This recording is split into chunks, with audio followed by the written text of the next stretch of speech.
happening also with Trump and the Mexican government. It is the same what's happening in Australia with the Nauru Islands. All of them, they say that refugees are not welcome. We have to keep them outside these great developed zones, who are not only economic developing zones, but they are progressive, because we are Western, we have our Western culture, we have the European way of life. So all these races opens the way for detention centers, for camps, for refugees, for the Frontex to deploy 10,000 policemen on the border, to mobilize a military apparatus with warships, drones, cameras, watching the border to identify the boat or refugee, so to stop them. So this is the mechanism that it is killing tens of thousands of people. This is the mechanism that opened the way that in the Libyan desert we have the enslavement of people. Really, we want going back, the torture, the murder, mass rapes, and so on. So this policy and this racist means mass murder, and we have to be very clear on that. And it is a big problem that the governments are jumping on that, creating, using Islamophobia, not only to scapegoat the migrants. It's part of their war on terror. They use it not just in the period of crisis, they use it before. They're using arguments that we are a lot, we cannot accept more migrants. They are a burden, the word they are using everywhere. This is a burden.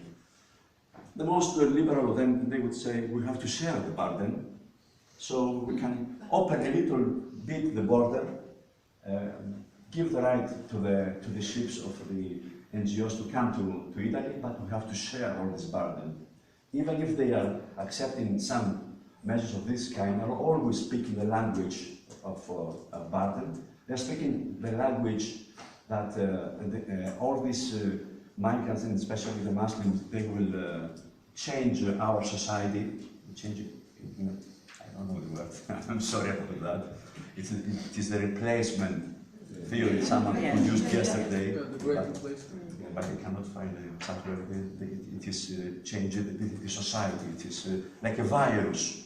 This is the word that really, this is a big innovation. So all these races, it is the space how the fascists, the populists, and the far-right parties are developing, and also the neoliberal parties are attracted to this. They are adapting, and this is the worst way. They say we will take them outside of the political system by adopting all this rhetoric. So we have to face all these issues. Our experience in Greece is the last 10 years. This is how a neo-Nazi party of Golden Dawn was developed. They started by attacking the refugees, and then they opened all the agenda against the refugees, against the trade unions and the workers, against the women, against the disabled people, against the Roma, against the LGBTQ and trans people. They opened really all the Nazi terrible agenda that ended to the Holocaust and to the Auschwitz. So we have to face these kind of political organizations, but also the other organizations, the most populist organizations, who try to pretend that we are not so extremist, but we face a reality. People from below, they have problems with the presence of refugees, and so we have to address all these anxieties and the problems that they have. So the reality is that we don't have to adapt, we have to fight back against them. And in order to fight back, we have to fight against the state policies of races, that it is making things worse for them, for the refugees. First of all, we have to oppose the European policies of attacking the asylum. And there are a lot of attacks coming from the European Union against the right of asylum. They started in 2008 with the European Pact Against Asylum, and they are ending discussing the common detention centers, how Morocco will close the border. We want to cancel the agreement between the European Union, Turkey, Libya, and so on. We are for open border.